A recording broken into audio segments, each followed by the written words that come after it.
একটু খেয়াল করেন, সাদ সালামি রাদিয়াল্লাহু তাআলা আনহু তিনি যখন নবীকে বলছেন আমি একটা সুন্নাত পালন করতে চাই, নবী তখন বলে, ও সাদ, কোন সুন্নাত? তোমাকে কে বাধা দিল? তোমার কি সমস্যা আমার সাথে খুলে বলো। সাদ সালামি রাদিয়াল্লাহু তাআলা আনহু নবীকে ডাক দিয়ে বলে, নবী, আমার দেখতে তত ভালো না, আমার গায়ের রং কালো, সেই জন্য আমাকে কেউ পছন্দ করে না। ইয়া রাসূলুল্লাহ, আমি শুনেছি যারা বিবাহকে ইনকার করে, মেনে নেয় না, তারা আপনার দলভুক্ত না। ইয়া রাসূলুল্লাহ, আমার বিয়ে হচ্ছে না, আমি বিয়ে করার জন্য বড় উতালা হয়ে আছে, আপনি একটু ব্যবস্থা করেন। নবীজি বলেন, যাও অমুকের বাড়ি যাও, একটা সুন্দরী মেয়ে আছে, আমি নবী প্রস্তাব দিয়ে দিলাম, ও সাদ চলে যাও, চলে যাও, চলে যাও, আমার কথা বলে দিবে, তোমার বিয়ে হয়ে যাবে। ইবনু ওয়াহাবের বাড়িতে চলে যাও, ইবনু ওয়াহাবের একটা সুন্দরী কন্যা আছে, যাও যাও, আমি নবীর কথাটা বলবে। সাহাবীর সাথে সাথে বলে, ইয়া রাসূলুল্লাহ, ইয়া হাবিবাল্লাহ, একটু লিখে দিলে ভালো হতো। জোরে বলুন সুবহানাল্লাহ, জোরে বলুন না সুবহানাল্লাহ। আল্লাহর নবী নিজে লিখে দিলেন। ওই চিঠিটা নিয়ে সাদ সালামি রাদিয়াল্লাহু তাআলা আনহু ইবনু ওয়াহাবের বাড়ি চলে গেলেন। ও দুনিয়ার মানুষ, একটু খেয়াল করেন ঘটনার দিকে।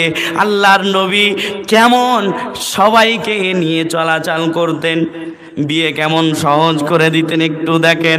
যুবক, আমি তোমাকে বলছি, যদি তুমি নিজের উপরে ভরসা রাখো যে একজন আসলে সমস্যা নাই, তোমার চরিত্রের দিকে তাকিয়ে তুমি তাড়াতাড়ি তোমার আব্বাকে বলে, আব্বা জানকে বলে বিয়ে করে নাও। আমার আব্বা জানের দিকে তাকিয়ে দেখেন, আমার 2002 সালে জন্ম, আমি এটা বলছি আপনাদের বোঝার জন্য। আমার বয়স খুব জোর 22.5 হবে। আমার আব্বা জান আমাকে বিয়ে দিয়ে দিলেন, আমি এখন তত ইনকাম করি তাও না, আমার আব্বা জান এখনো সংসার চালাই। আমি যে বলবো, সমাজের প্রত্যেকটা বাবা যদি এমন করতে পারে, আমার ছেলের ইজ্জত বাঁচানোর জন্য প্রত্যেকটা বাবা যদি এমন করে, আমার ছোট্ট মনে একটা আশা জাগে, সমাজ থেকে জিনা দূরে চলে যাবে। জোরে বলুন। ও দুনিয়ার মানুষ, সাদ সালামি যখন এই চিঠিটা নিয়ে ইবনু ওয়াহাবের বাড়িতে গেলেন, গিয়ে বলছেন, নবী আমার পাঠিয়েছে, বিয়ের ব্যবস্থা করেন ডাইরেক্ট। জোরে বলুন সুবহানাল্লাহ। যদি মানে ভালো, না মানে তোমার যদি কারো পছন্দ থাকে, এর দ্বারাই শিক্ষা নেন। ডাইরেক্ট প্রস্তাব, ডাইরেক্ট, এদিক ওদিকে না গিয়ে ডাইরেক্ট প্রস্তাব। যদি মানে ভালো, নইলে ছেড়ে দিলাম। দুনিয়ার কোনো মেয়ের পিছনে ছুটে লাভ নাই। লাভ আছে? আল্লাহ এমন এক সিস্টেম করে রেখেছে, তুমি যেখানেই থাকো না কেন, আল্লাহ তোমার যার সাথে জোড়া মিলিয়ে রেখেছে, ও খালাকনাকুম আজওয়াজা, তোমার কাছে সে চলে আসবে। জোরে বলুন না সুবহানাল্লাহ। সাদ সালামি রাদিয়াল্লাহু তাআলা আনহু চিঠিটা দেওয়ার পরে বলছে, বিয়ের ব্যবস্থা করেন। ইবনু ওয়াহাব বলছে, কে পাঠিয়েছে? নবী পাঠিয়েছে।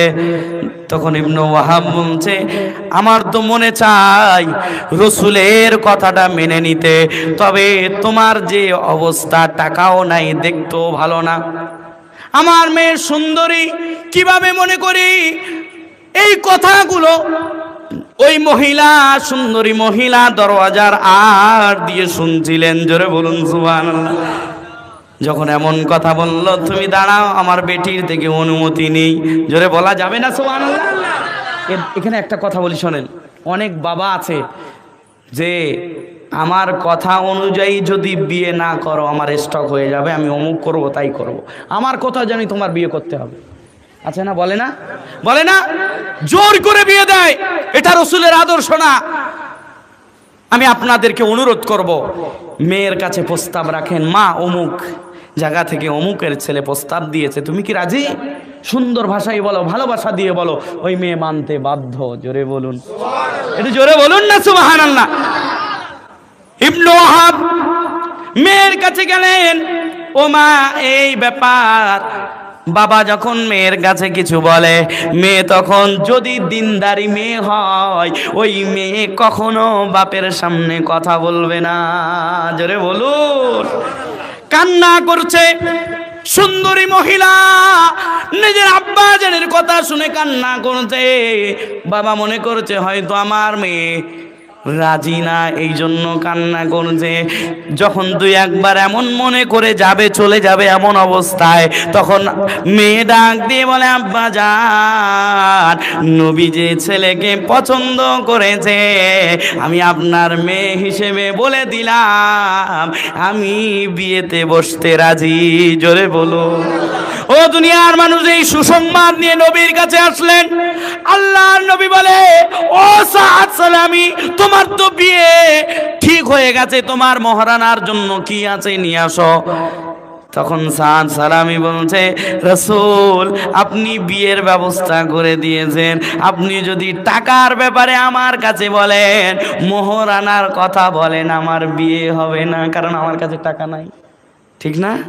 ও দুনিয়ার মানুষ, নবী কেমন দেখেন, নিজের জামাতাকে ডাকলেন, আর এক সাহাবীকে ডাকলেন, আসো 200 করে 400 দিরহাম সাদ সালামির হাতে তুলে দিলেন, যাও সাদ তোমার বিয়ের বাজার করে আসো। জোরে বলো সুবহানাল্লাহ। একটু জোরে বলা যাবে না সুবহানাল্লাহ? ও দুনিয়ার মানুষ, সাদ সালামি বাজারে চলে গেলেন বিয়ের বাজার করার জন্য। হঠাৎ এক সাহাবী বলে, ও সাদ কোথায় যাও? বলে আমার বিয়ের বাজার করতে যায়। সাদ সালামি রাদিয়াল্লাহু তাআলা আনহু নবীর সাহাবী, ইমানদার, পাক্কা ইমানদার। ওই সাহাবী বলে, ও সাদ তুমি বিয়ের বাজার করতে যাও, তোমার কি কানে খবর আসে নাই যুদ্ধের দামামা বেজেছে? জোরে বলুন। যে সাদ বিয়ের বাজার করার জন্য বাজারে গেল, ওই সাদ সালামি রাদিয়াল্লাহু তাআলা আনহু বিয়ের বাজার ছেড়ে দিয়ে মনে মনে ভাবছে বিয়ে আরেকবার সুযোগ হবে, তবে যুদ্ধের ডাক আসতেও পারে আর নাও পারে, আমি যুদ্ধেই যাব, বিয়ের বাজার করব না।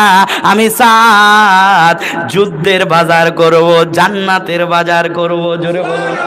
সাদ সালামি আগামীকাল যা জানার বিয়ে, বিয়ের বাজার বাদ দিয়ে সাদ সালামি নিজের যুদ্ধের বাজার করলেন, ঘোড়া কিনলেন, তলোয়ার কিনলেন, যুদ্ধের ময়দানে গেলেন, আল্লাহর জন্য, দিনের জন্য শহীদ হয়ে দুনিয়া থেকে বিদায় নিলেন। জোরে বলুন।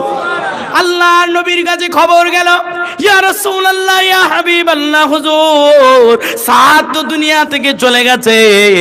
নবী জিজ্ঞাসা করে, কোন সাদ? যে সাদের আগামীকাল বিয়ের কথা ছিল। সাহাবীরা বলে, জি, যে সাহাবীর আগামীকাল বিয়ে হওয়ার কথা ছিল, আমার ওই সাহাবী দুনিয়া থেকে চলে গেছে। রাসূল বলে, তোমরা জানাজার ব্যবস্থা করো।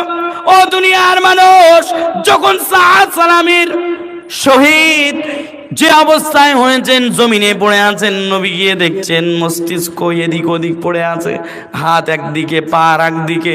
আল্লাহু আকবার বলেন। ও যুবক, তুমি দুনিয়ার রঙিন নিয়ে পড়ে আছো, আল্লাহর দিনের জন্য তুমি তোমার এক পয়সাও তুমি কিছু করলে না, কষ্ট করলে না, তুমি দিনের জন্য কিছু করলে না। আগামীকাল বিয়ে যার সাদ সালামি বিয়ের বাজার বাদ দিয়ে যুদ্ধের বাজার করলেন, এই জন্য এনারা সাহাবী। জোরে বলো। ও দুনিয়ার মানুষ, আমি আপনাদেরকে কি বোঝানোর চেষ্টা করছি একটু দেখেন। সাদ সালামির লাশের কাছে যখন গেলেন, যাওয়ার পরে নবীর যখন পাশে দাঁড়ালেন, নবী একবার হাসছেন, একবার কান্না করছেন। আল্লাহু আকবার বলুন। জোরে বলুন আল্লাহু আকবার। সাদ সালামি রাদিয়াল্লাহু তাআলা আনহুর ব্যাপারে নবী যখন ওই অবস্থায় দেখলেন, নবী একবার কাঁদছেন, একবার হাসছেন। সাহাবীরা জিজ্ঞাসা করলেন, ইয়া রাসূলুল্লাহ, আপনাকে তো এর আগে এমন অবস্থায় কখনো দেখি নাই, আপনি একবার হাসছেন, একবার কাঁদছেন, নবী কি হয়েছে একবার বলেন। নবীজি সাথে সাথে বললেন, ও আমার সাহাবীরা, তোমরা শোনো শোনো, আমার সাদের জন্য আমি এই জন্য কান্না করি, আমার সাদ আগামীকাল যার বিয়ে ছিল, বিয়ে না করে আমার সাদ শহীদ হয়েছে, সেই জন্য আমার চোখে পানি। আর আমি নবী হাসি কেন তোমরা জানো?